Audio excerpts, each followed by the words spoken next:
بسم الله الرحمن الرحيم ألف لام ميم ذلك الكتاب لا ريب فيه هدى للمتقين الذين يؤمنون بالغيب ويقيمون الصلاة ومما رزقناهم ينفقون والذين يؤمنون بما أنزل إليك وما أنزل من قبلك وبالآخرة هم يوقنون أولئك على هدى من ربهم وأولئك هم المفلحون إن الذين كفروا سواء عليهم أأنذرتهم أم لم تنذرهم لا يؤمنون ختم الله على قلوبهم وعلى سمعهم وعلى أبصارهم غشاوة ولهم عذاب عظيم ومن الناس من يقول آمنا بالله وباليوم الآخر وما هم بمؤمنين يخادعون الله والذين آمنوا وما يخدعون إلا أنفسهم وما يشعرون في قلوبهم مرض فزادهم الله مرضا ولهم عذاب أليم بما كانوا يكذبون وإذا قيل لهم لا تفسدوا في الأرض قالوا إنما نحن مصلحون ألا إنهم هم المفسدون ولكن لا يشعرون وإذا قيل لهم آمنوا كما آمن الناس قالوا أنؤمن كما آمن السفهاء ألا إنهم هم السفهاء ولكن لا يعلمون وإذا لقوا الذين آمنوا قالوا آمنا وإذا خلوا إلى شياطينهم قالوا إنا معكم إنما نحن مستهزئون الله يستهزئ بهم ويمدهم في طغيانهم يعمهون أولئك الذين اشتروا الضلالة بالهدى فما ربحت تجارتهم وما كانوا مهتدين مثلهم كمثل الذي استوقد نارا فلما أضاءت ما حوله ذهب الله بنورهم وتركهم في ظلمات لا يبصرون صم بكم عمي فهم لا يرجعون أو كصيب من السماء فيه ظلمات ورعد وبرق يجعلون أصابعهم في آذانهم من الصواعق حذر الموت والله محيط بالكافرين يكاد البرق يخطف أبصارهم كلما أضاء لهم مشوا فيه وإذا أظلم عليهم قاموا ولو شاء الله لذهب بسمعهم وأبصارهم إن الله على كل شيء قدير يا أيها الناس الناس اعبدوا ربكم الذي خلقكم والذين من قبلكم لعلكم تتقون الذي جعل لكم الأرض فراشا والسماء بناء وأنزل من السماء ماء فأخرج به من الثمرات رزقا لكم فلا تجعلوا لله أندادا وأنتم تعلمون وإن كنتم في ريب مما نزلنا على عبدنا فأتوا بسورة من مثله وادعوا شهداءكم من دون الله إن كنتم صادقين فإن لم تفعلوا ولن تفعلوا فاتقوا النار التي وقودها الناس والحجارة أعدت للكافرين وبشر الذين آمنوا وعملوا الصالحات أن لهم جنات تجري من تحتها الأنهار كلما رزقوا منها من ثمرة رزقا قالوا هذا الذي رزقنا من قبل وأتوا به متشابها ولهم فيها أزواج مطهرة وهم فيها خالدون إن الله لا يستحيي أن يضرب مثلا ما بعوضة فما فوقها فأما الذين آمنوا فيعلمون أنه الحق من ربهم وأما الذين كفروا فيقولون ماذا أراد الله بهذا مثلا يضل به كثيرا ويهدي به كثيرا وما يضل به إلا الفاسقين الذين ينقضون عهد الله من بعد ميثاقه ويقطعون ما أمر الله به أن يوصل ويفسدون في الأرض أولئك هم الخاسرون كيف تكفرون بالله وكنتم أمواتا فأحياكم ثم يميتكم ثم يحييكم ثم إليه ترجعون هو الذي خلق لكم ما في الأرض جميعا ثم استوى إلى السماء فسواهن 7 سماوات وهو بكل شيء عليم وإذ قال ربك للملائكة إني جاعل في الأرض خليفة قالوا أتجعل فيها من يفسد فيها ويسفك الدماء ونحن نسبح بحمدك ونقدس لك قال إني أعلم ما لا تعلمون وعلم آدم الأسماء كلها ثم عرضهم على الملائكة فقال أنبئوني بأسماء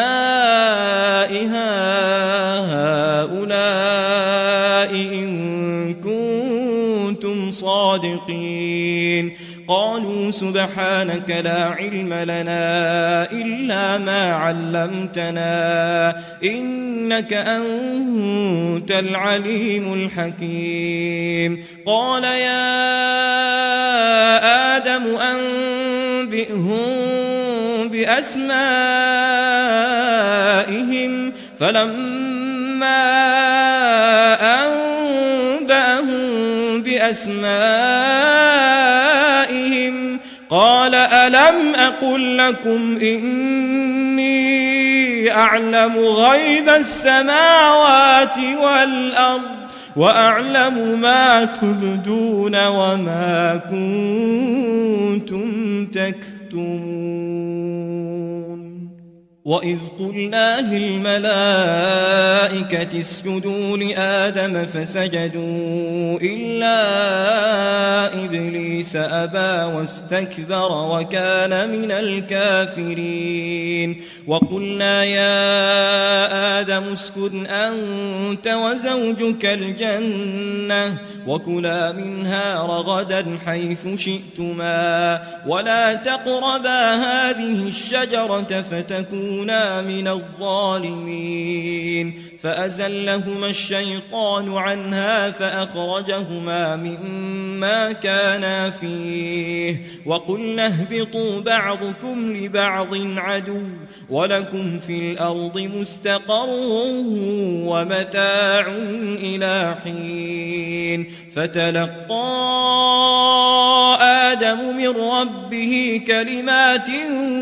فتاب عليه إنه هو التواب الرحيم قلنا اهبطوا منها جميعا فإما يأتينكم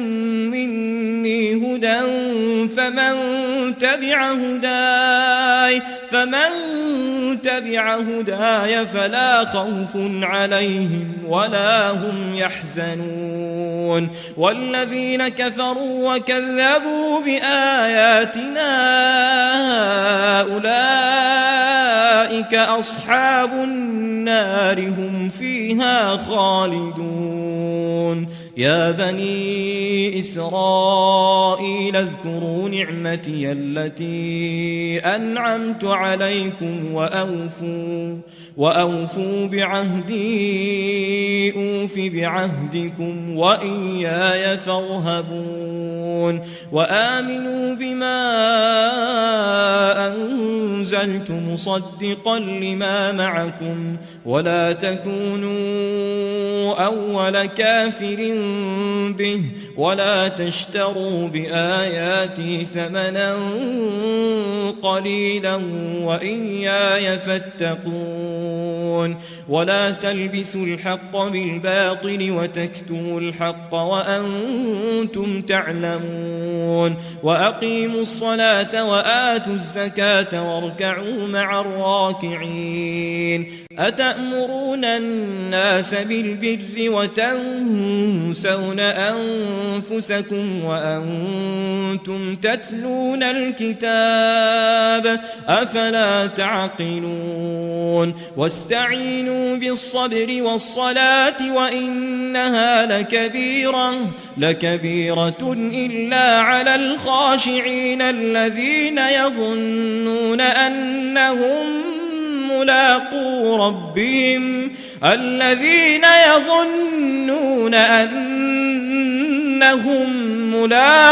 ربهم وأنهم إليه راجعون يا بني إسرائيل اذكروا نعمتي التي أنعمت عليكم وأني فضلتكم على العالمين واتقوا يوما لا تجزي نفس عن نفس شيئا ولا يقبل منها شفاعة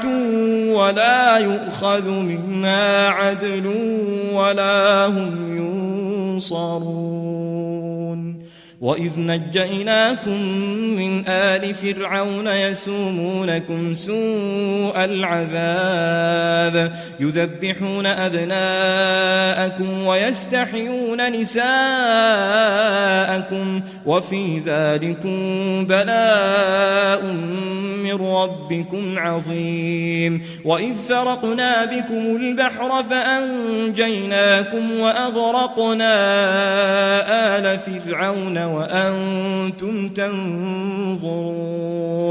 وإذ واعدنا موسى 40 ليلة ثم اتخذتم العجل من بعده وأنتم ظالمون ثم عفونا عنكم من بعد ذلك لعلكم تشكرون وإذ آتينا موسى الكتاب والفرقان لعلكم تهتدون وإذ قال موسى لقومه يا قوم إنكم ظلمتم أنفسكم باتخاذكم العجل فتوبوا إلى بارئكم فاقتلوا أنفسكم ذلكم خير لكم عند بارئكم فتاب عليكم إنه هو التواب الرحيم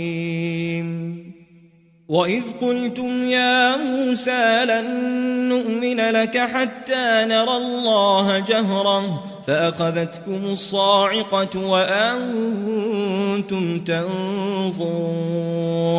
ثم بعثناكم من بعد موتكم لعلكم تشكرون وظللنا عليكم الغمام وأنزلنا عليكم المن والسلوى كلوا من طيبات ما رزقناكم وما ظلمونا ولكن كانوا أنفسهم يظلمون وإذ قلنا ادخلوا هذه القرية فكلوا منها حيث شئتم رغدا وادخلوا الباب سجدا وقولوا حطة نغفر لكم خطاياكم وسنزيد المحسنين فبدل الذين ظلموا قولا غير الذي قيل لهم فأنزلنا على الذين ظلموا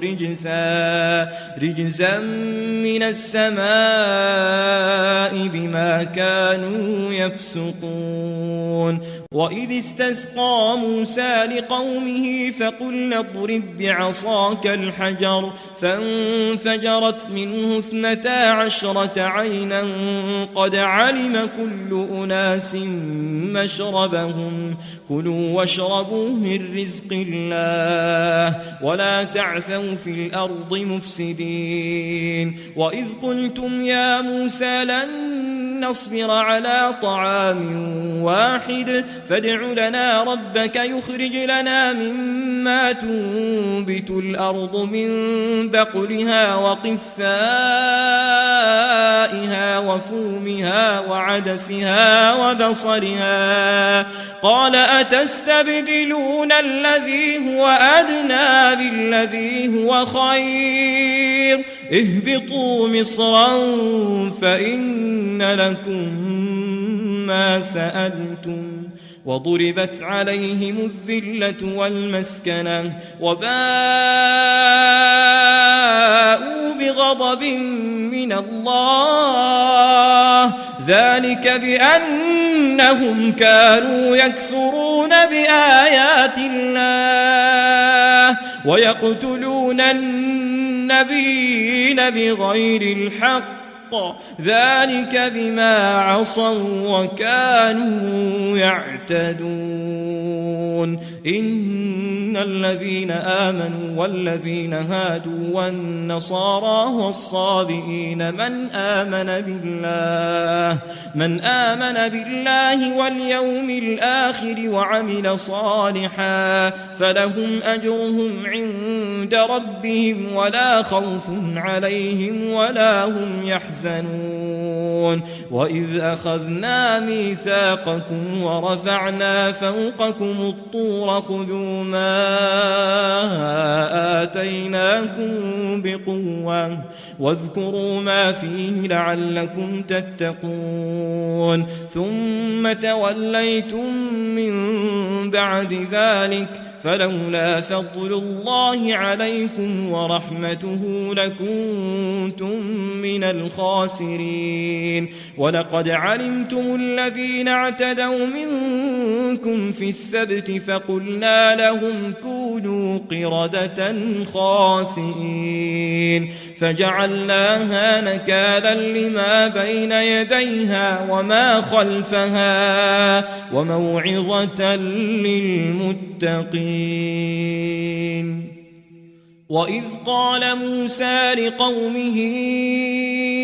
إن الله يأمركم أن تذبحوا بقرة قالوا أتتخذنا هزوا قال أعوذ بالله أن أكون من الجاهلين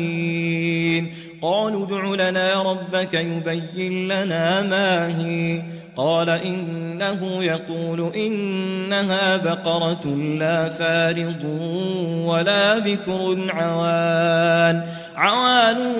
بين ذلك فافعلوا ما تؤمرون قالوا ادع لنا ربك يبين لنا ما لونها قال إنه يقول إنها بقرة صفراء فاقع لونها تسر الناظرين قالوا ادع لنا ربك يبين لنا ما هي إن البقرة شابه علينا وإنا إن شاء الله لمهتدون قال إنه يقول إنها بقرة لا ذلول تثير الأرض ولا تسقي الحرث مسلمة لا شية فيها قالوا الآن جئت بالحق فذبحوها وما كادوا يفعلون وإذ قتلتم نفسا فادارأتم فيها والله مخرج ما كنتم تكتمون فقلنا اضربوه ببعضها كذلك يحيي الله الموتى ويريكم آياته لعلكم تعقلون ثم قست قلوبكم من بعد ذلك فهي كالحجارة أو أشد قسوة وإن من الحجارة لما يتفجر منه الأنهار وإن منها لما يشقق فيخرج منه الماء وإن منها لما يهبط من خشية الله وما الله بغافل عما تعملون أفتطمعون أن يؤمنوا لكم وقد كان فريق منهم يسمعون كلام الله ثم يحرفونه من بعد ما عقلوه وهم يعلمون وإذا لقوا الذين آمنوا قالوا آمنا وإذا خلا بعضهم إلى بعض قالوا أتحدثونهم بما فتح الله عليكم ليحاجوكم به عند ربكم أفلا تعقلون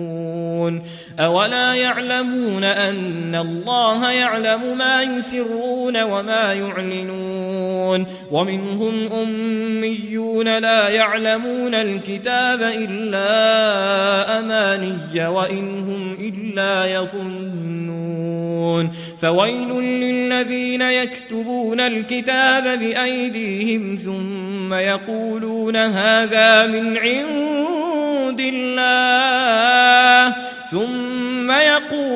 هذا من عند الله ليشتروا به ثمنا قليلا فويل لهم مما كتبت أيديهم وويل لهم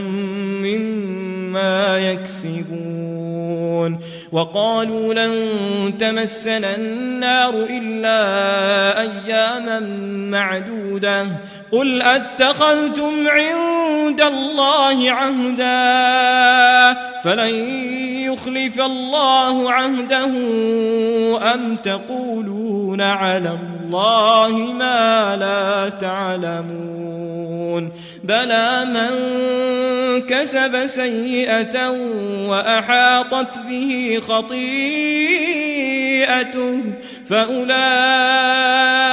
أصحاب النار هم فيها خالدون والذين آمنوا وعملوا الصالحات أولئك أصحاب الجنة هم فيها خالدون وإذ أخذنا ميثاق بني إسرائيل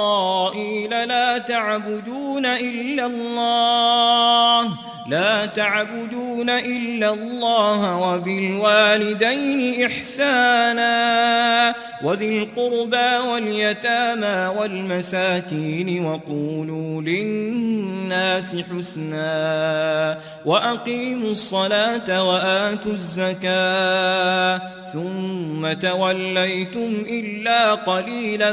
منكم وأنتم معرضون وإذ أخذنا ميثاقكم لا تسفكون دماءكم ولا تخرجون أنفسكم من دياركم ثم أقررتم وأنتم تشهدون ثم أنتم هؤلاء تقتلون أنفسكم وتخرجون فريقا منكم من ديارهم تظاهرون عليهم بالإثم والعدوان وإن يأتوكم أسارى تفادوهم وهو محرم عليكم إخراجهم أفتؤمنون ببعض الكتاب وتكفرون ببعض فما جزاء من يفعل ذلك منكم إلا خزي في الحياة الدنيا ويوم القيامة يردون إلى أشد العذاب وما الله بغافل عما تعملون أولئك الذين اشتروا الحياة الدنيا بالآخرة فلا يخفف عنهم العذاب ولا هم ينصرون ولقد آتينا موسى الكتاب وقفينا من بعده بالرسل وآتينا عيسى ابن مريم البينات وأيدناه بروح القدس أفكلما جاءكم رسول بما لا تهوى أنفسكم استكبرتم ففريقا كذبتم وفريقا تقتلون وقالوا قلوبنا غلف بل لعنهم الله بكفرهم فقليلا ما يؤمنون ولما جاءهم كتاب من عند الله مصدق لما معهم وكانوا من قبل يستفتحون على الذين كفروا فلما جاءهم ما عرفوا كفروا به فلعنة الله على الكافرين بئس ما اشتروا به أنفسهم أن يكفروا بما أنزل الله بغيا أن ينزل الله من فضله على من يشاء من عباده فباءوا بغضب على غضب وللكافرين عذاب مهين وإذا قيل لهم آمنوا بما أنزل الله قالوا نؤمن بما أنزل علينا ويكفرون بما وراءه وهو الحق مصدقا لما معهم قل فلم تقتلون أنبياء الله من قبل إن كنتم مؤمنين ولقد جاءكم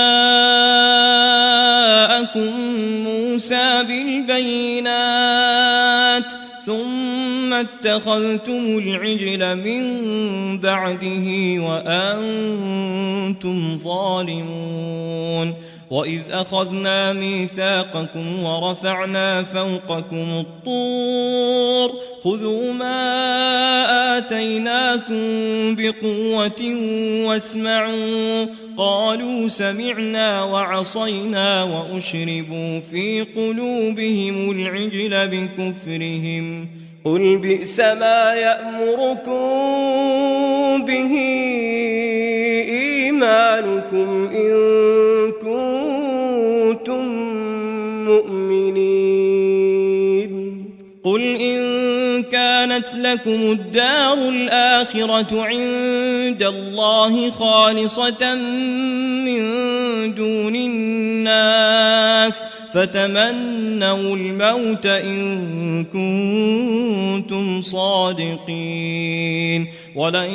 يتمنوه أبدا بما قدمت أيديهم والله عليم بالظالمين ولتجدنهم أحرص الناس على حياة ومن الذين أشركوا يود أحدهم لو يعمر 1000 سنة وما هو بمزحزحه من العذاب أن يعمر والله بصير بما يعملون قل من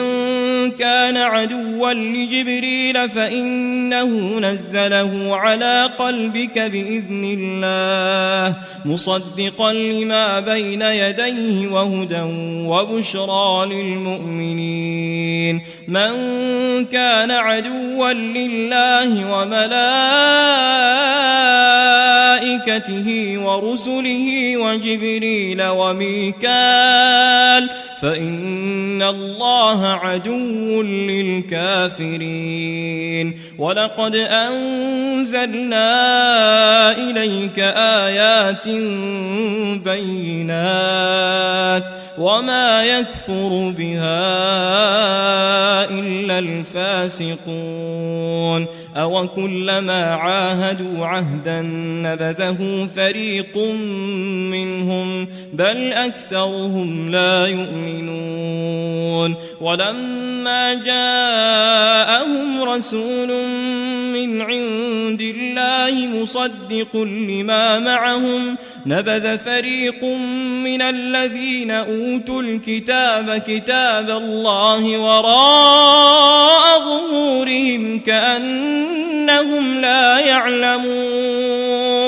واتبعوا ما تتلو الشياطين على ملك سليمان وما كفر سليمان ولكن الشياطين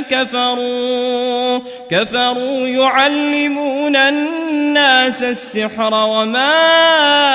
أنزل على الملكين ببابل هاروت وماروت وما يعلمان من أحد حتى يقولا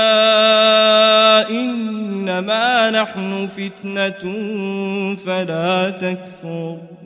فيتعلمون منهما ما يفرقون به بين المرء وزوجه وما هم بضارين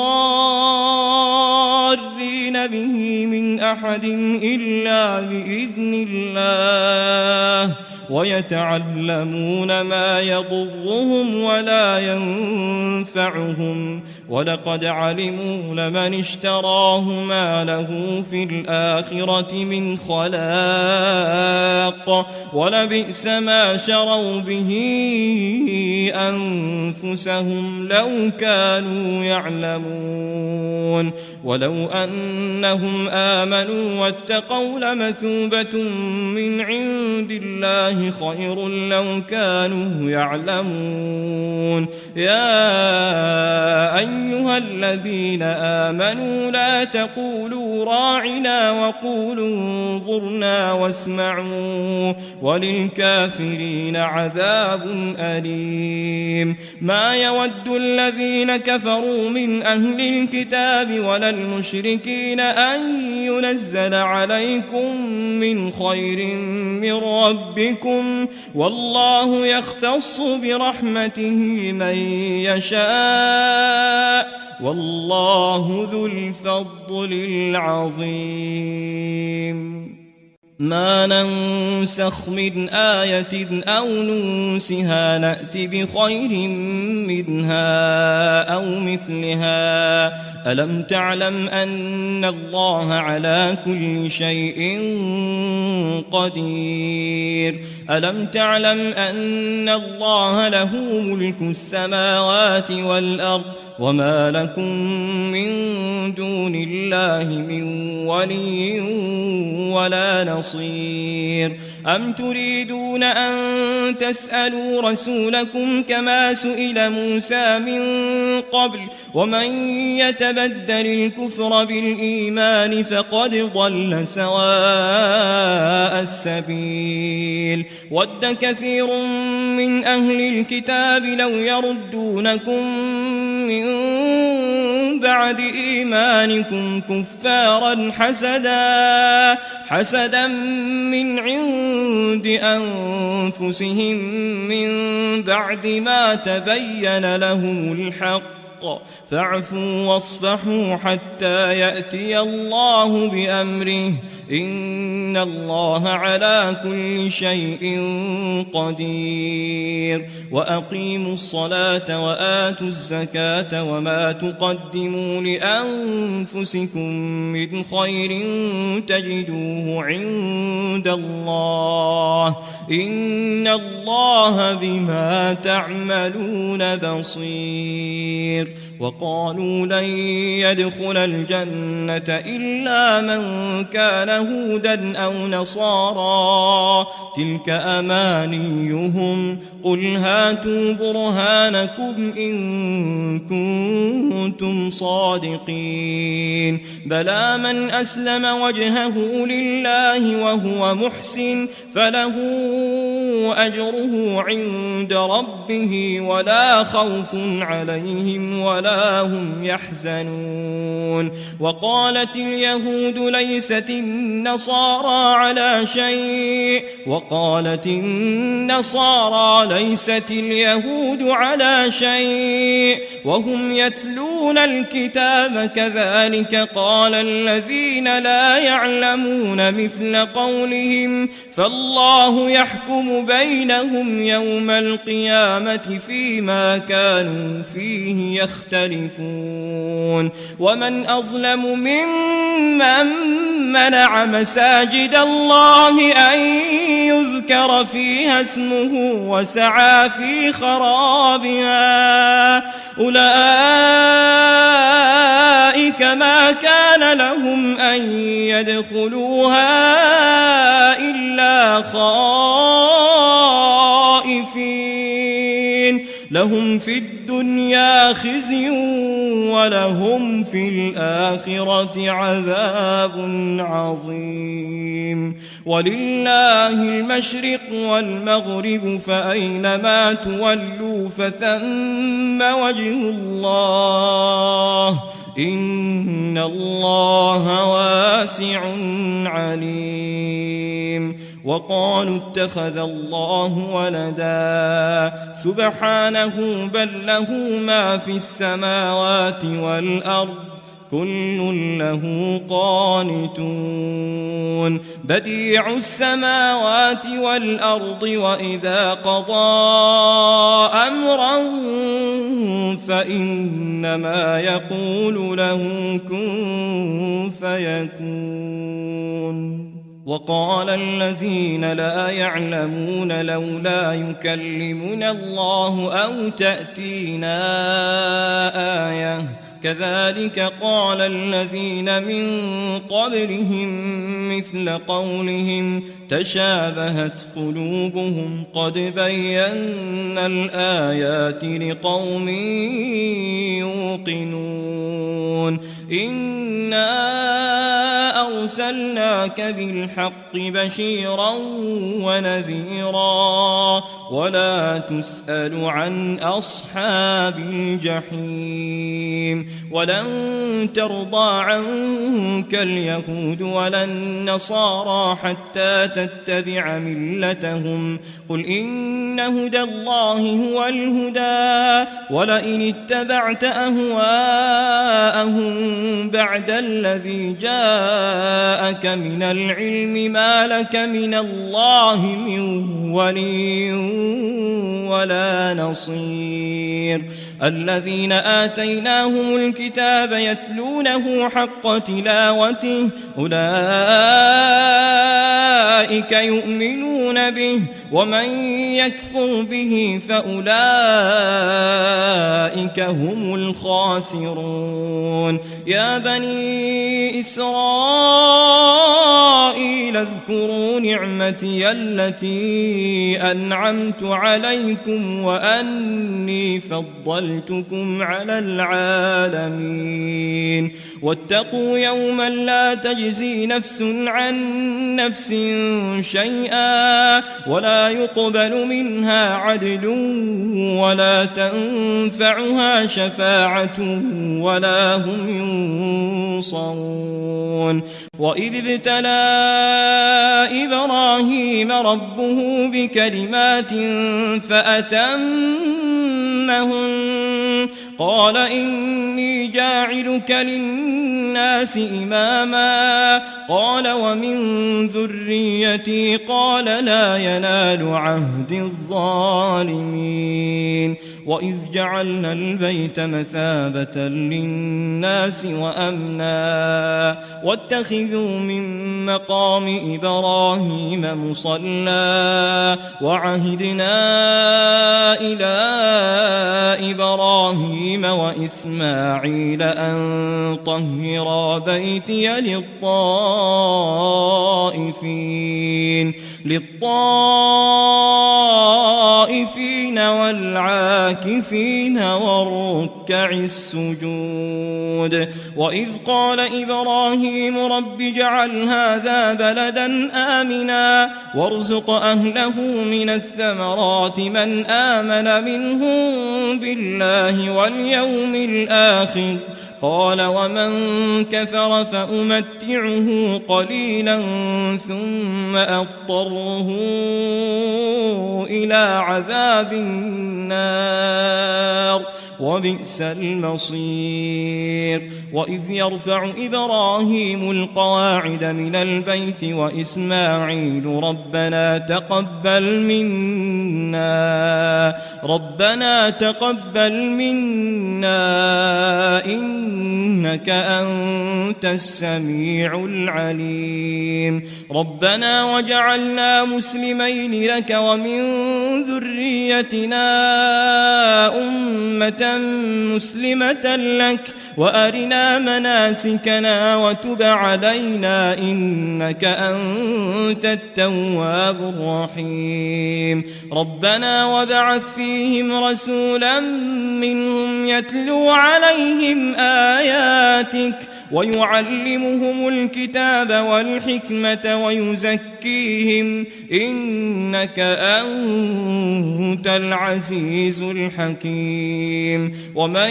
يرغب عن ملة إبراهيم إلا من سفه نفسه ولقد اصطفيناه في الدنيا وإنه في الآخرة لمن الصالحين إذ قال له ربه أسلم قال أسلمت لرب العالمين ووصى بها إبراهيم بنيه ويعقوب يا بني إن الله اصطفى لكم الدين فلا تموتن إلا وأنتم مسلمون أم كنتم شهداء إذ حضر يعقوب الموت إذ قال لبنيه ما تعبدون من بعدي قالوا نعبد إلهك وإله آبائك إبراهيم وإسماعيل وإسحاق إلها واحدا ونحن له مسلمون تلك أمة قد خلت لها ما كسبت ولكم ما كسبتم ولا تسألون عما كانوا يعملون وقالوا كونوا هودا أو نصارى تهتدوا قل بل ملة إبراهيم حنيفا وما كان من المشركين قولوا آمنا بالله وما أنزل إلينا وما أنزل إلى إبراهيم وإسماعيل وإسحاق ويعقوب والأسباط وما أوتي موسى وعيسى وما أوتي النبيون من ربهم لا نفرق بين أحد منهم ونحن له مسلمون فإن آمنوا بمثل ما آمنتم به فقد اهتدوا وإن تولوا فإنما هم في شقاق فسيكفيكهم الله وهو السميع العليم صبغة الله ومن أحسن من الله صبغة ونحن له عابدون قل أتحاجوننا في الله وهو ربنا وربكم ولنا أعمالنا ولكم أعمالكم ونحن له مخلصون أم تقولون إن إبراهيم وإسماعيل وإسحاق ويعقوب والأسباط كانوا هودا أو نصارى قل أأنتم أعلم أم الله ومن أظلم ممن كتم شهادة عنده من الله وما الله بغافل عما تعملون تلك أمة قد خلت لها ما كسبت ولكم ما كسبتم ولا تسألون عما كانوا يعملون سيقول السفهاء من الناس ما ولاهم عن قبلتهم التي كانوا عليها قل لله المشرق والمغرب يهدي من يشاء إلى صراط مستقيم وكذلك جعلناكم أمة وسطا لتكونوا شهداء على الناس ويكون الرسول عليكم شهيدا وما جعلنا القبلة التي كنت عليها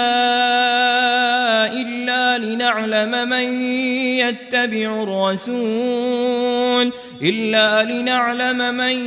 يتبع الرسول ممن ينقلب على عقبيه وإن كانت لكبيرة إلا على الذين هدى الله وما كان الله ليضيع إيمانكم إن الله بالناس لرءوف رحيم قد نرى تقلب وجهك في السماء فلنولينك قبلة ترضاها فول وجهك شطر المسجد الحرام وحيث ما كنتم فولوا وجوهكم شطره وإن الذين أوتوا الكتاب ليعلمون أنه الحق من ربهم وما الله بغافل عما يعملون ولئن أتيت الذين أوتوا الكتاب بكل آية ما تبعوا قبلتك وما أنت بتابع قبلتهم وما بعضهم بتابع قبلة بعض ولئن اتبعت أهواءهم من بعد ما جاءك من العلم إنك إذا لمن الظالمين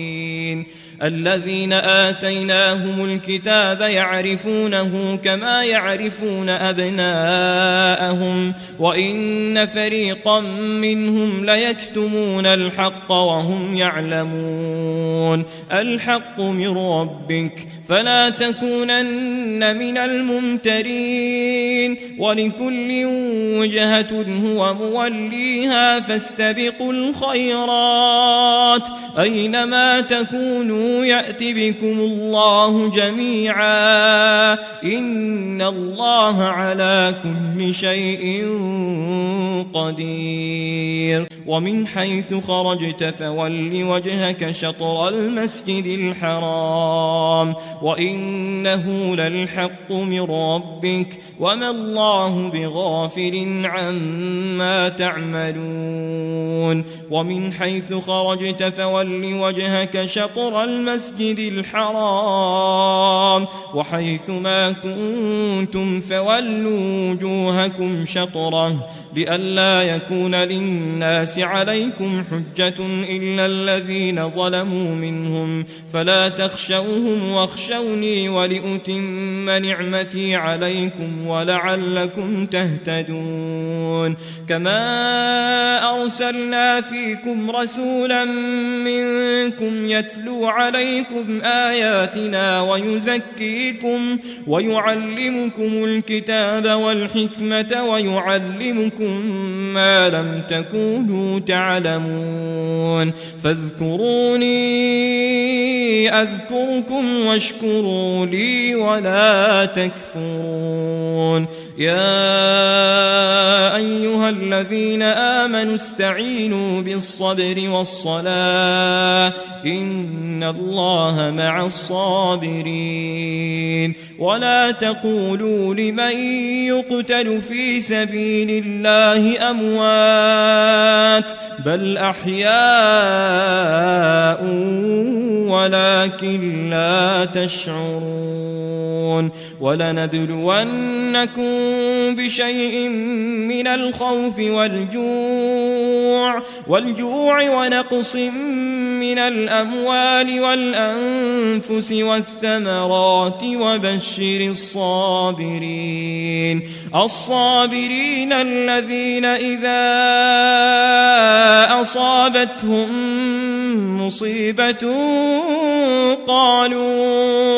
قالوا إنا لله وإنا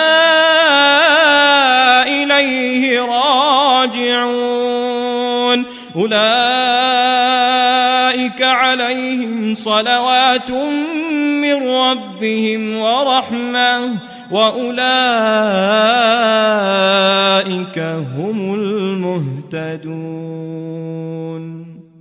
إن الصفا والمروة من شعائر الله فمن حج البيت أو اعتمر فلا جناح عليه أن يطوف بهما ومن تطوع خيرا فإن الله شاكر عليم إن الذين يكتمون ما أنزلنا من البينات والهدى من بعد ما بيناه للناس في الكتاب أولئك يلعنهم الله ويلعنهم اللاعنون إلا الذين تابوا وأصلحوا وبينوا فأولئك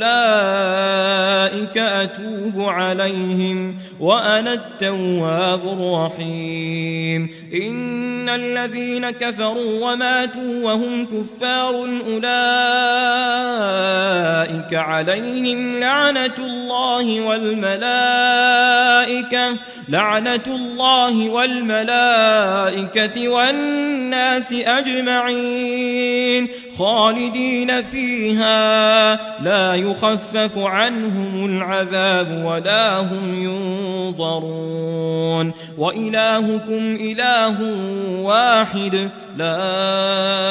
إله إلا هو الرحمن الرحيم إن في خلق السماوات والأرض واختلاف الليل والنهار والفلك التي تجري في البحر بما ينفع الناس وما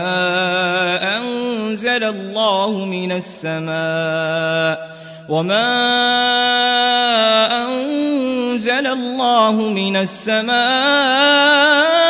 من ماء فأحيا به الأرض بعد موتها وبث فيها من كل دابة وتصريف الرياح والسحاب المسخر بين السماء والأرض لآيات لقوم يعقلون ومن الناس من يتخذ من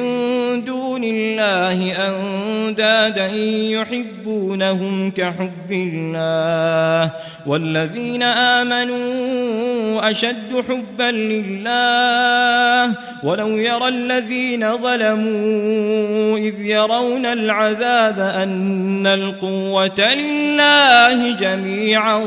وأن الله شديد العذاب إذ تبرأ الذين اتبعوا من الذين اتبعوا ورأوا العذاب وتقطعت بهم الأسباب وقال الذين اتبعوا لو أن لنا كرة فنتبرأ منهم كما تبرؤوا منا كذلك يريهم الله أعمالهم حسرات عليهم وما هم بخارجين من النار يا أيها الناس كلوا مما في الأرض حلالا طيبا ولا تتبعوا خطوات الشيطان إنه لكم عدو مبين إنما يأمركم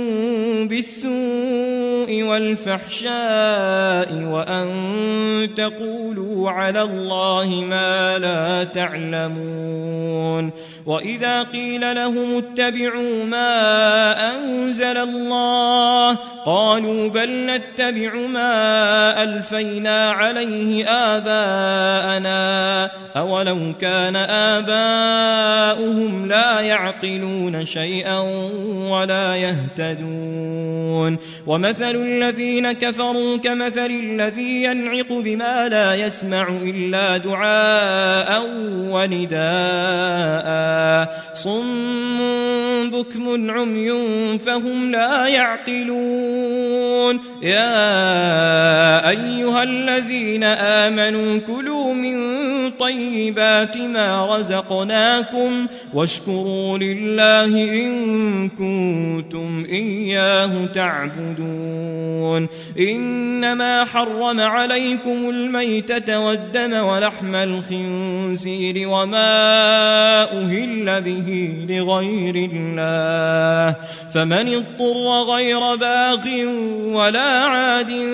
فلا إثم عليه، إن الله غفور رحيم. إن الذين يكتمون ما أنزل الله من الكتاب ويشترون به ثمنا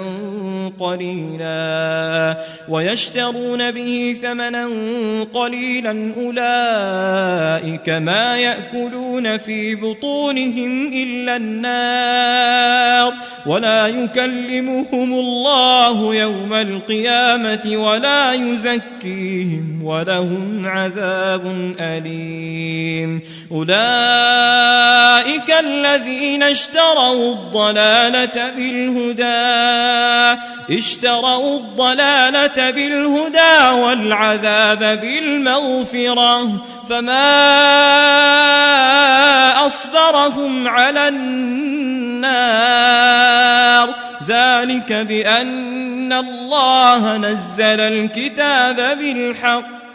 وإن الذين اختلفوا في الكتاب لفي شقاق بعيد. ليس البر أن تولوا وجوهكم قبل المشرق والمغرب، ولكن البر من آمن بالله واليوم الآخر والملائكة والكتاب والنبيين، وآتى المال على حبه ذوي القربى واليتامى والمساكين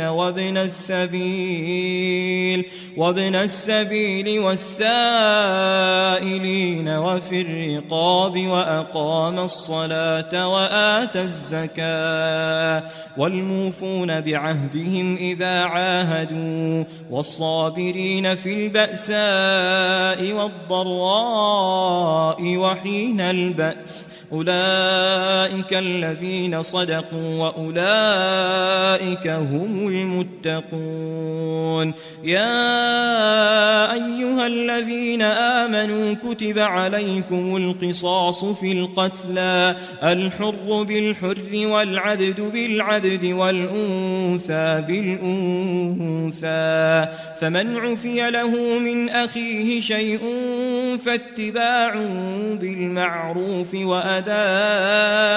إليه بإحسان، ذلك تخفيف من ربكم ورحمة، فمن اعتدى بعد ذلك فله عذاب أليم. ولكم في القصاص حياة يا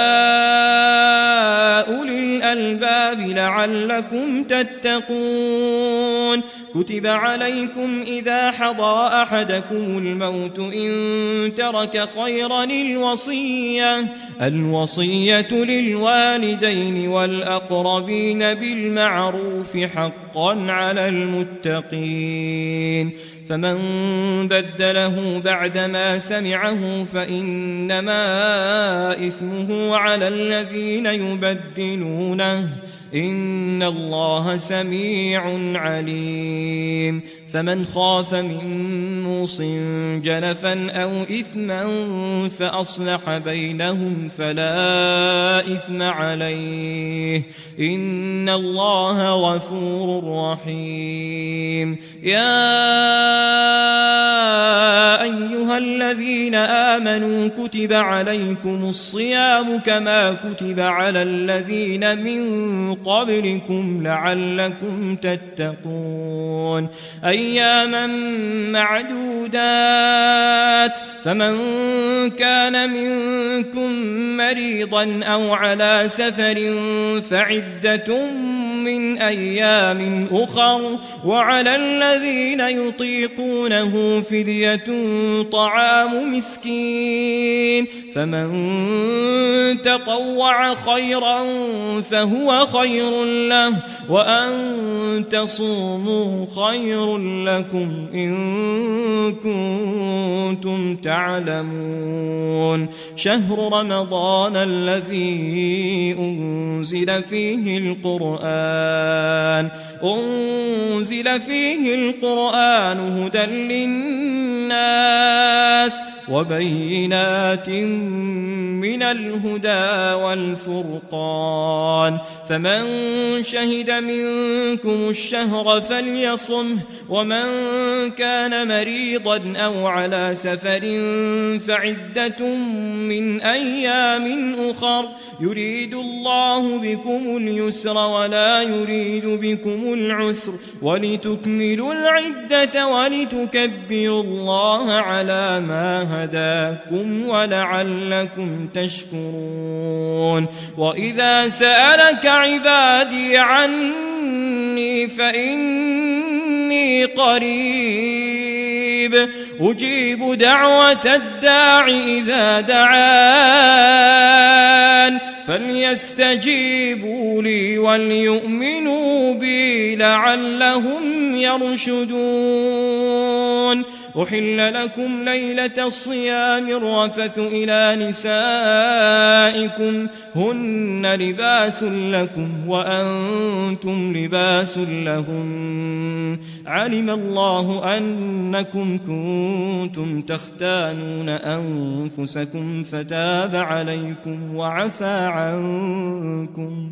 فالآن باشروهن وابتغوا ما كتب الله لكم وكلوا واشربوا حتى يتبين لكم الخيط الأبيض من الخيط الأسود من الفجر ثم أتموا الصيام إلى الليل ولا تباشروهن وأنتم عاكفون في المساجد تلك حدود الله فلا تقربوها كذلك يبين الله آياته للناس لعلهم يتقون ولا تأكلوا أموالكم بينكم بالباطل وتدلوا بها إلى الحكام لتأكلوا فريقا من أموال الناس بالإثم وأنتم تعلمون يسألونك عن الأهلة قل هي مواقيت للناس والحج وليس البر بأن تأتوا البيوت من ظهورها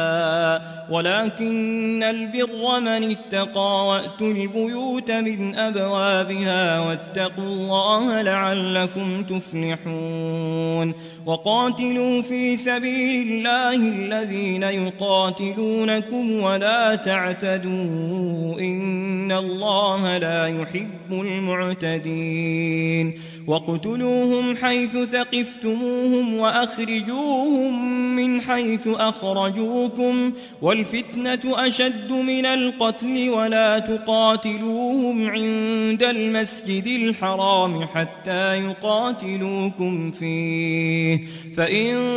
قاتلوكم فاقتلوهم كذلك جزاء الكافرين فإن انتهوا فإن الله غفور رحيم وقاتلوهم حتى لا تكون فتنة ويكون الدين لله فإن انتهوا فلا عدوان إلا على الظالمين الشهر الحرام بالشهر الحرام والحرمات قصاص فمن اعتدى عليكم فاعتدوا عليه بمثل ما اعتدى عليكم واتقوا الله واعلموا أن الله مع المتقين وأنفقوا وأنفقوا في سبيل الله ولا تلقوا بأيديكم إلى التهلكة وأحسنوا إن الله يحب المحسنين وأتموا الحج والعمرة لله فإن أحصرتم فما استيسر من الهدي ولا تحلقوا رؤوسكم حتى يبلغ الهدي محله فمن كان منكم مريضا أو به أذى من رأسه ففدية من صيام أو صدقة أو نسك فإذا أمنتم فمن تمتع بالعمرة إلى الحج فما استيسر من الهدي فمن لم يجد فصيام 3 أيام في الحج و7 إذا رجعتم تلك 10 كاملة ذلك لمن لم يكن أهله حاضر المسجد الحرام واتقوا الله واعلموا أن الله شديد العقاب الحج أشهر معلومات فمن فرض فيهن الحج فلا رفث ولا فسوق ولا جدال في الحج وما تفعلوا من خير يعلمه الله وتزودوا فإن خير الزاد التقوى واتقون يا أولي الألباب ليس عليكم جناح أن تبتغوا فضلا من ربكم فإذا أفضتم من عرفات فاذكروا الله عند المشعر الحرام واذكروه كما هداكم وإن كنتم من قبله لمن الضالين ثم أفيضوا من حيث أفاض الناس واستغفروا الله إن الله غفور رحيم فإذا قضيتم مناسككم فاذكروا الله كذكركم آباءكم أو أشد ذكرا فمن الناس من يقول ربنا آتنا في الدنيا وما له في الآخرة من خلاق ومنهم من يقول ربنا آتنا في الدنيا حسنة وفي الآخرة حسنة وقنا عذاب النار أولئك لهم نصيب مما كسبوا والله سريع الحساب واذكروا الله في أيام معدودات فمن تعجل في يومين فلا إثم عليه ومن تأخر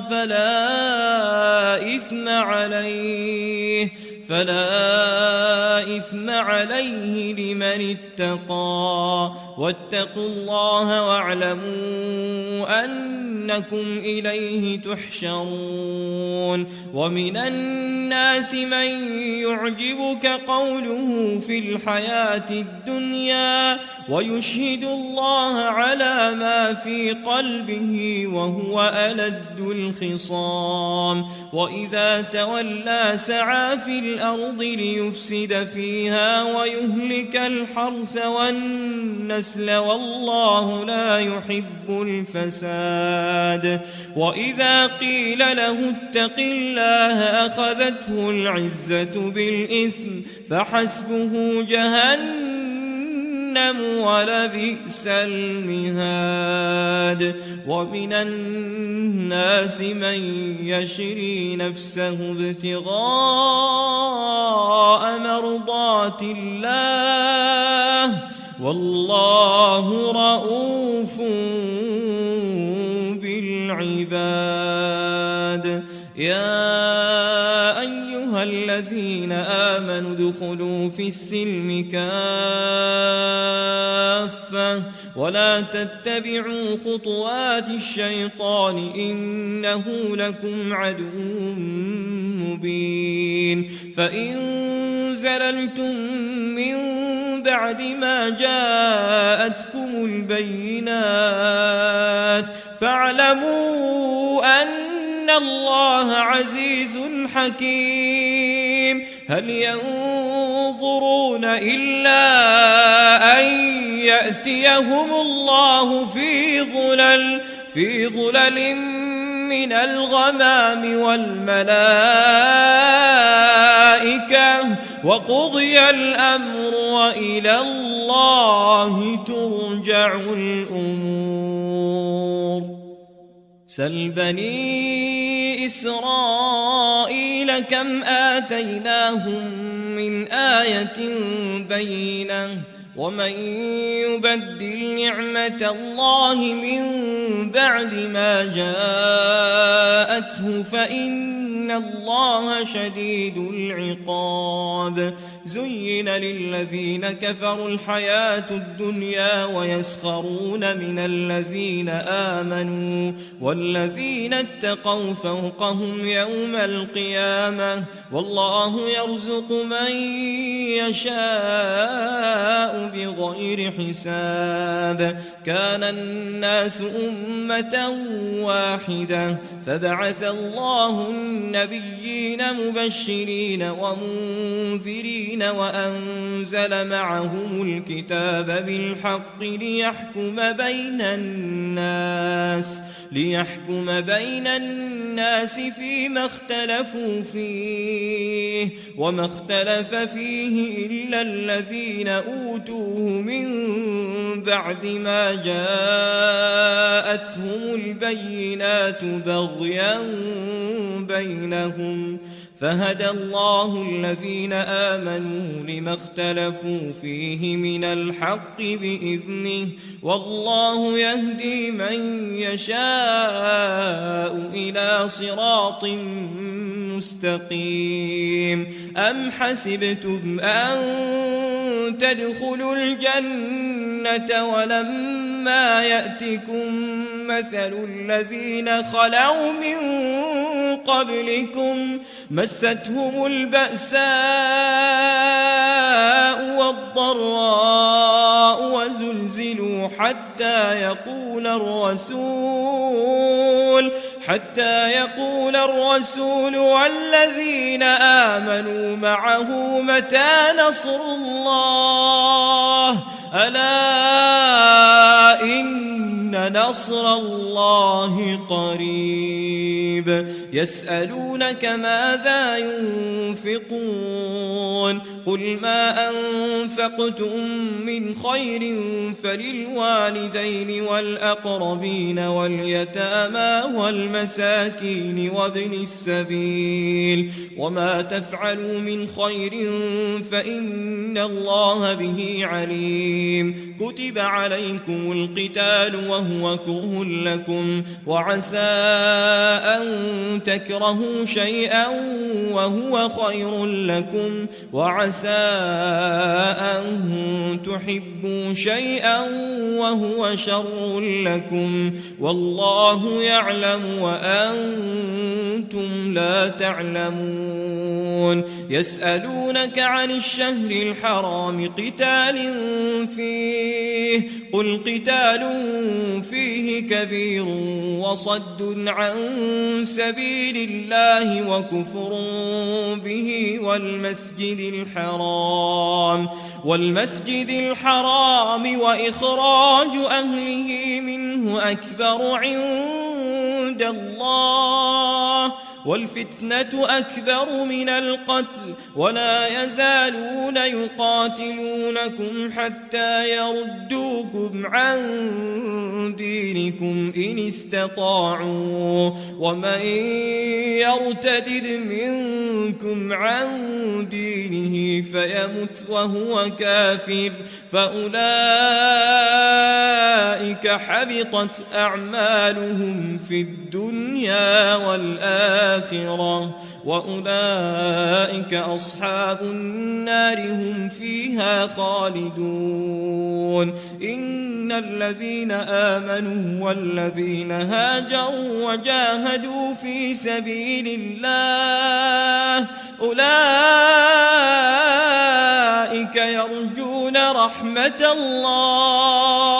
يرجون رحمة الله والله غفور رحيم يسألونك عن الخمر والميسر قل فيهما إثم كبير ومنافع للناس وإثمهما أكبر من نفعهما ويسألونك ماذا ينفقون قل العفو كذلك يبين الله لكم الآيات لعلكم تتفكرون في الدنيا والآخرة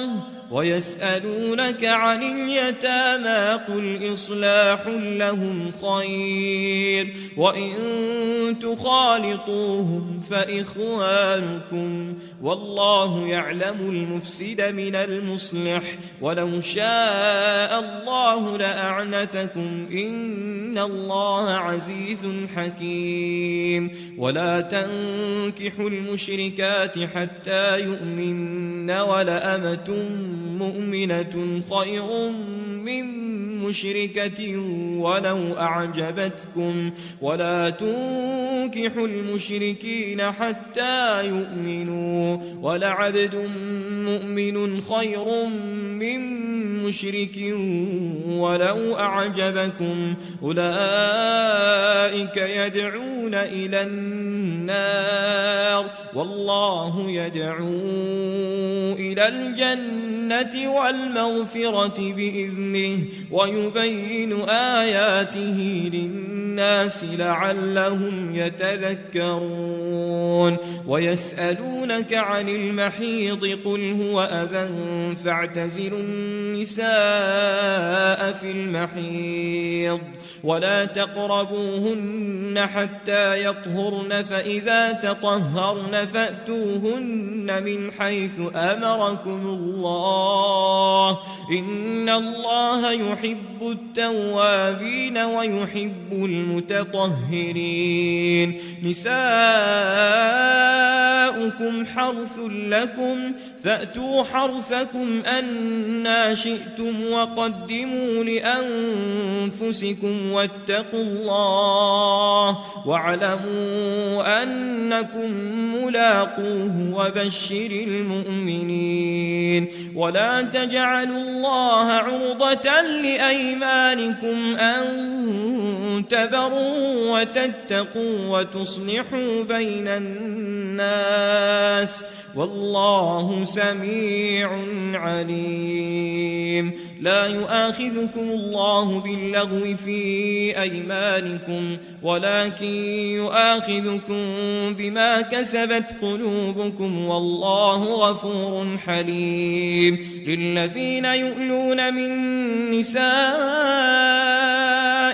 تربص 4 أشهر فإن فاءوا فإن الله غفور رحيم وإن عزموا الطلاق فإن الله سميع عليم والمطلقات يتربصن بأنفسهن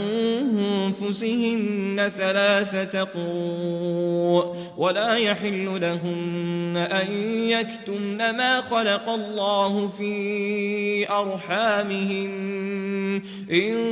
كن يؤمن بالله واليوم الآخر وبعولتهن أحق بردهن في ذلك إن أرادوا إصلاحا ولهن مثل الذي عليهن بالمعروف وللرجال عليهن درجة والله عزيز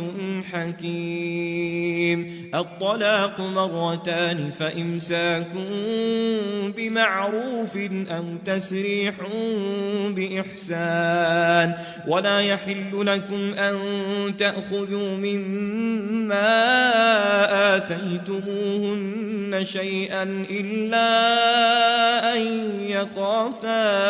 ألا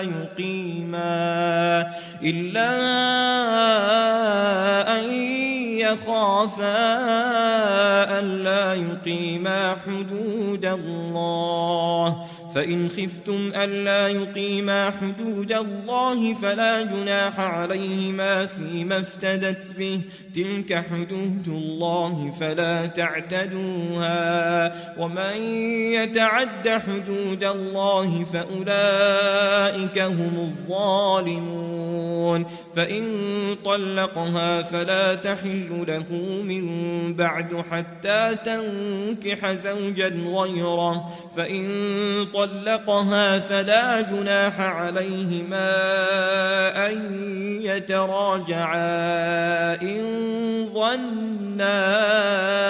أن يقيما حدود الله وتلك حدود الله يبينها لقوم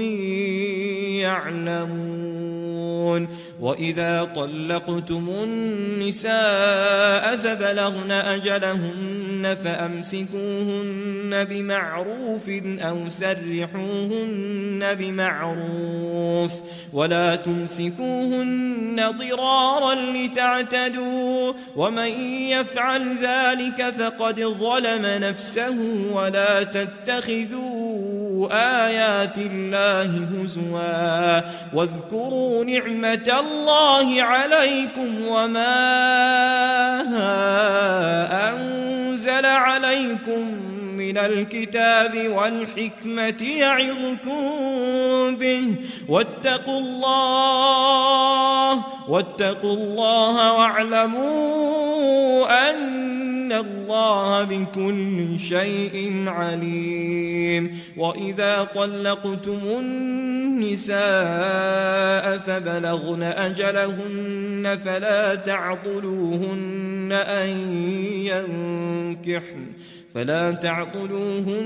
أن ينكحن أزواجهن إذا تراضوا بينهم بالمعروف ذلك يوعظ به من كان منكم يؤمن بالله واليوم الآخر ذلكم أزكى لكم وأطهر والله يعلم وأنتم لا تعلمون. والوالدات يرضعن أولادهن حولين كاملين لمن أراد أن يتم الرضاعة وعلى المولود له رزقهن وكسوتهن بالمعروف لا تكلف نفس إلا وسعها لا تضار والدة بولدها ولا مولود له بولده وعلى الوارث مثل ذلك فإن أرادا فصالا عن تراض منهما وتشاور فلا جناح عليهما. وإن أردتم أن تسترضعوا أولادكم فلا جناح عليكم إذا سلمتم ما آتيتم بالمعروف واتقوا الله واعلموا أن الله بما تعملون تعملون بصير والذين يتوفون منكم ويذرون أزواجا يتربصن بأنفسهن 4 أشهر وعشرا فإذا بلغن أجلهن فلا جناح عليكم فيما فعلن في أنفسهن بالمعروف والله بما تعملون خبير ولا جناح عليكم فيما عرضتم به من خطبة النساء أو أكننتم في أنفسكم علم الله أنكم ستذكرونهن ولكن لا تواعدوهن سرا إلا أن تقولوا قولا معروفا ولا تعزموا عقدة النكاح حتى يبلغ الكتاب أجله واعلموا أن الله يعلم ما في أنفسكم فاحذروه واعلموا أن الله غفور حليم لا جناح عليكم إن طلقتم النساء ما لم تمسوهن أو تفرضوا لهن فريضة ومتعوهن على الموسع قدره وعلى المقتر قدره متاعا بالمعروف حقا على المحسنين وإن طلقتموهن من قبل أن تمسوهن وقد فرضتم لهن فريضة فنصف ما فرضتم إلا أن يعفون أو يعفو الذي بيده عقدة النكاح وأن تعفوا أقرب للتقوى ولا تنسوا الفضل بينكم إن الله بما تعملون بصير حافظوا على الصلوات والصلاة الوسطى وقوموا لله قانتين فإن خفتم فرجالا أو ركبانا فإذا أمنتم فاذكروا الله كما علمكم ما لم تكونوا تعلمون والذين يتوفون منكم ويذرون أزواجا وصية لأزواجهم متاعا إلى الحول غير إخراج فإن خرجن فلا جناح عليكم فيما فعلن في أنفسهن من معروف والله عزيز حكيم وللمطلقات متاع بالمعروف حقا على المتقين كذلك يبين الله لكم آياته لعلكم تعقلون ألم تر إلى الذين خرجوا من ديارهم وهم ألوف حذر الموت فقال لهم الله موتوا ثم أحياهم إن الله لذو فضل على الناس ولكن أكثر الناس لا يشكرون وقاتلوا في سبيل الله واعلموا أن الله سميع عليم من ذا الذي يقرض الله قرضا حسنا فيضاعفه له أضعافا كثيرة والله يقبض ويبسط وإليه ترجعون ألم تر إلى الملأ من بني إسرائيل من بعد موسى إذ قالوا لنبي له بعث لنا ملكا نقاتل في سبيل الله قال هل عسيتم إن كتب عليكم القتال ألا تقاتلوا قالوا وما لنا ألا نقاتل في سبيل الله وقد أخرجنا من ديارنا وأبنائنا فلما كتب عليهم القتال تولوا إلا قليلا منهم والله عليم بالظالمين وقال لهم نبيهم إن الله قد بعث لكم طالوت ملكا قالوا أنى يكون له الملك علينا ونحن أحق بالملك منه ولم يؤت سعة من المال قال إن الله اصطفاه عليكم وزاده بسطة في العلم والجسم والله يؤتي ملكه من يشاء والله واسع عليم وقال لهم نبيهم إن آية ملكه أن يأتيكم التابوت فيه سكينة من ربكم وبقية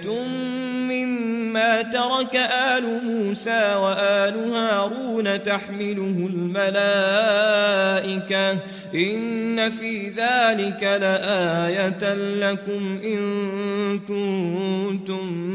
مؤمنين فلما فصل طالوت بالجنود قال إن الله مبتليكم بنهر فمن شرب منه فليس مني ومن لم يطعمه فإنه مني إلا من اغترف غرفة بيده فشربه منه إلا قليلا منهم فلما جاوزه هو والذين آمنوا معه قالوا لا طاقة لنا اليوم بجالوت وجنوده قال الذين يظنون أنهم ملاقوا الله كم من فئة قليلة غلبت فئة كثيرة بإذن الله والله مع الصابرين ولما برزوا لجالوت وجنوده قالوا ربنا أفرغ علينا صبرا وثبت أقدامنا وانصرنا على القوم الكافرين فهزموهم بإذن الله وقتل داود جالوت وآتاه الله الملك والحكمة وعلمه مما يشاء ولولا دفع الله الناس بعضهم ببعض لفسدت الأرض ولكن الله ذو فضل على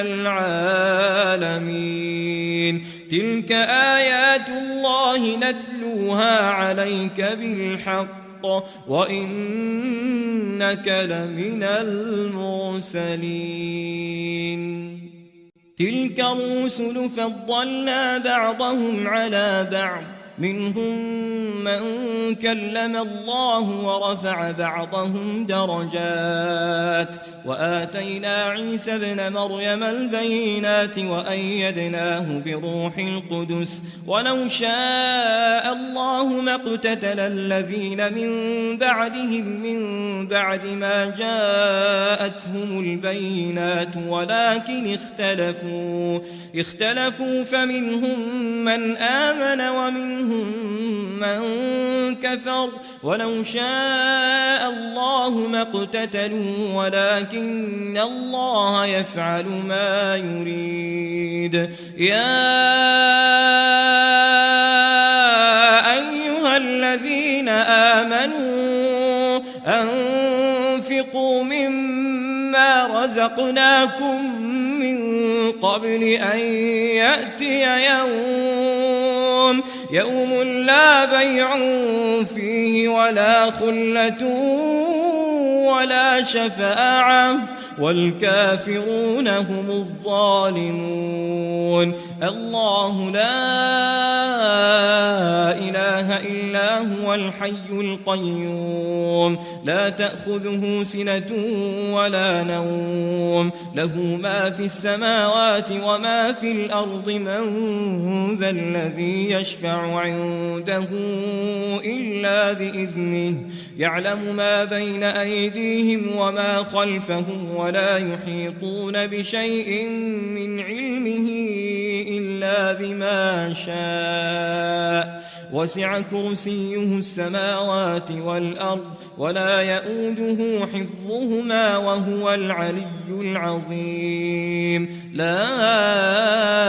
إكراه في الدين قد تبين الرشد من الغي فمن يكفر بالطاغوت ويؤمن بالله فقد استمسك بالعروة الوثقى لا انفصام لها والله سميع عليم. الله ولي الذين آمنوا يخرجهم من الظلمات إلى النور والذين كفروا أولياؤهم الطاغوت يخرجونهم من النور إلى الظلمات أولئك أصحاب النار هم فيها خالدون. ألم تر إلى الذي حاج إبراهيم في ربه أن آتاه الله الملك إذ قال إبراهيم ربي الذي يحيي ويميت قال أنا أحيي وأميت قال إبراهيم فإن الله يأتي بالشمس من المشرق فأت بها من المغرب فبهت الذي كفر والله لا يهدي القوم الظالمين.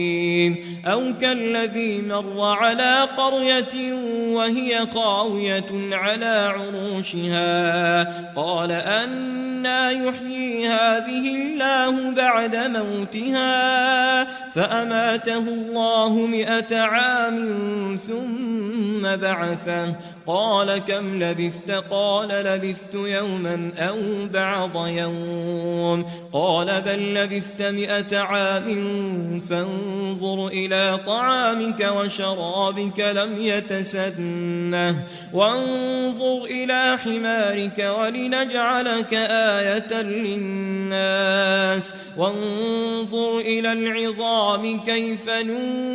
ننشزها ثم نكسوها لحما فلما تبين له قال أعلم أن الله على كل شيء قدير. وإذ قال إبراهيم رب أرني كيف تحيي الموتى قال أولم تؤمن قال بلى ولكن ليطمئن قلبي قال فخذ 4 من الطير فصرهن إليك ثم اجعل على كل جبل منهن جزءا ثم ادعهن يأتينك سعيا واعلم أن الله عزيز حكيم. مثل الذين ينفقون أموالهم في سبيل الله كمثل حبة أنبتت 7 سنابل في كل سنبلة 100 حبة والله يضاعف لمن يشاء والله واسع عليم. الذين ينفقون أموالهم في سبيل الله ثم لا يتبعون ما أنفقوا منا ولا أذى لهم أجرهم عند عند ربهم ولا خوف عليهم ولا هم يحزنون قول معروف ومغفرة خير من صدقة يتبعها أذى والله غني حليم يا أيها الذين آمنوا لا تبطلوا صدقاتكم بالمن والأذى كالذي ينفق ماله رئاء الناس ولا يؤمن بالله واليوم الآخر فمثله كمثل صفوان عليه تراب فأصابه وابل فتركه صلدا لا يقدرون على شيء مما كسبوا والله لا يهدي القوم الكافرين ومثل الذين ينفقون أموالهم ابتغاء مرضات الله وتثبيتا من أنفسهم كمثل جنة بربوة أصابها وابل فآتت أكلها ضعفين فإن لم يصبها وابل فطل والله بما تعملون بصير أيود أحدكم أن تكون له جنة من نخيل وأعناب تجري من تحتها الأنهار له فيها من كل الثمرات وأصابه الكبر وله ذرية ضعفاء فأصابها إعصار فيه نار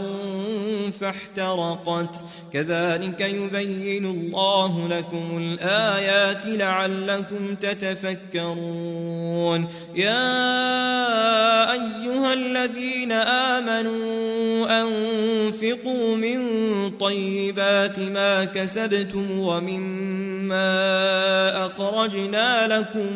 من الأرض ولا تيمموا الخبيث منه تنفقون ولستم بآخذيه إلا أن تغمضوا فيه واعلموا أن الله غني حميد الشيطان يعدكم الفقر ويأمركم بالفحشاء والله يعدكم مغفرة منه وفضلا والله واسع عليم يؤتي الحكمة من يشاء ومن يؤت الحكمة فقد أوتي خيرا كثيرا وما يذكر إلا أولو الألباب وما أنفقتم من نفقة أو نذرتم من نذر فإن الله يعلمه وما للظالمين من أنصار إن تبدوا الصدقات فنعما هي وإن تخفوها وتؤتوها الفقراء فهو خير لكم ويكفر عنكم من سيئاتكم والله بما تعملون خبير ليس عليك هداهم ولكن الله يهدي من يشاء وما تنفقوا من خير فلأنفسكم وما تنفقون إلا ابتغاء وجه الله وما تنفقوا من خير يوفى إليكم وأنتم لا تظلمون للفقراء الذين أحصروا في سبيل الله لا يستطيعون ضربا في الأرض يحسبهم الجاهل أغنياء من التعفف تعرفهم بسيماهم لا يسألون الناس إلحافا وما تنفقوا من خير فإن الله به عليم الذين ينفقون أموالهم بالليل والنهار سرا وعلانية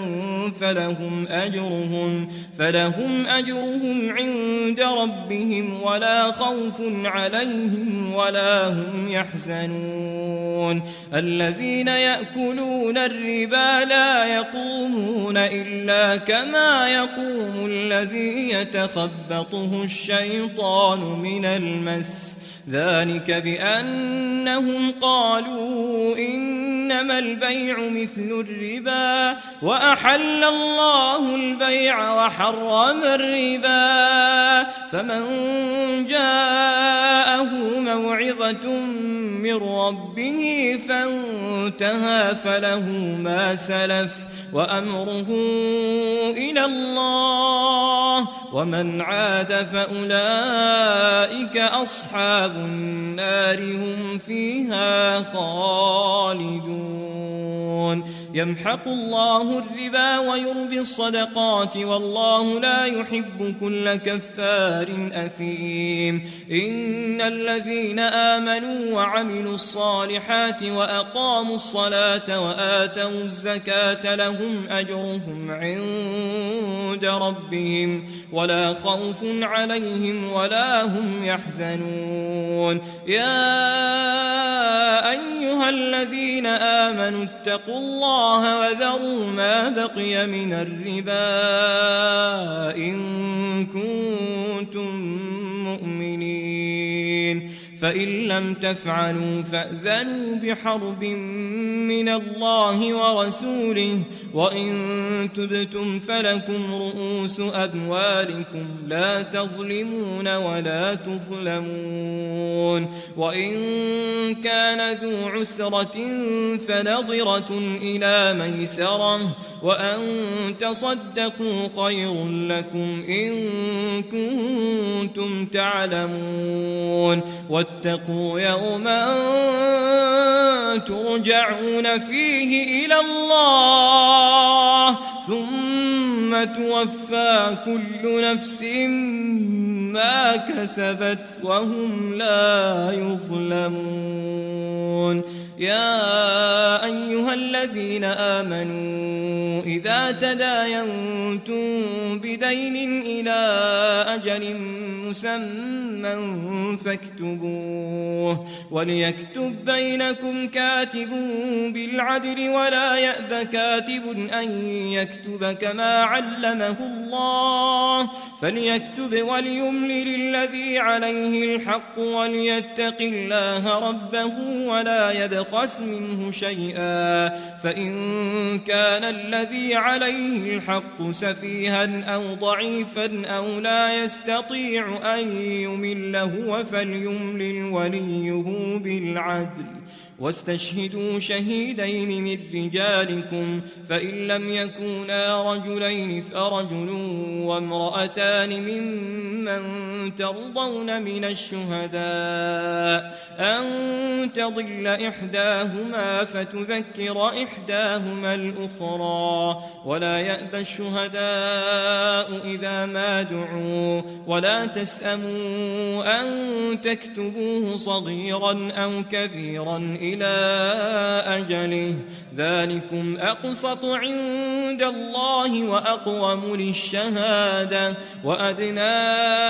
ألا ترتابوا إلا أن تكون تجارة حاضرة تديرونها بينكم فليس عليكم جناح ألا تكتبوها وأشهدوا إذا تبايعتم ولا يضار الحق كاتب ولا شهيد وإن تفعلوا فإنه فسوق بكم واتقوا الله ويعلمكم الله والله بكل شيء عليم وإن كنتم على سفر ولم تجدوا كاتبا فرهان مقبوضة فإن أمن بعضكم بعضا فليؤدي الذي اؤتمن أمانته وليتق الله ربه ولا تكتموا الشهادة ومن يكتمها فإنه آثم قلبه والله بما تعملون عليم لله ما في السماوات وما في الأرض وإن تبدوا ما في أنفسكم أو تخفوه يحاسبكم به الله فيغفر لمن يشاء ويعذب من يشاء والله على كل شيء قدير آمن الرسول بما أنزل إليه من ربه والمؤمنون كل آمن بالله وملائكته وكتبه ورسله لا نفرق بين أحد من رسله وقالوا سمعنا وأطعنا غفرانك ربنا وإليك المصير لا يكلف الله نفسا إلا وسعها لها ما كسبت وعليها ما اكتسبت ربنا لا تؤاخذنا إن نسينا أو أخطأنا ربنا ولا تحمل علينا إصرا كما حملته على الذين من قبلنا ربنا ولا تحملنا ما لا طاقة لنا به واعف عنا واغفر لنا وارحمنا أنت مولانا فانصرنا على القوم الكافرين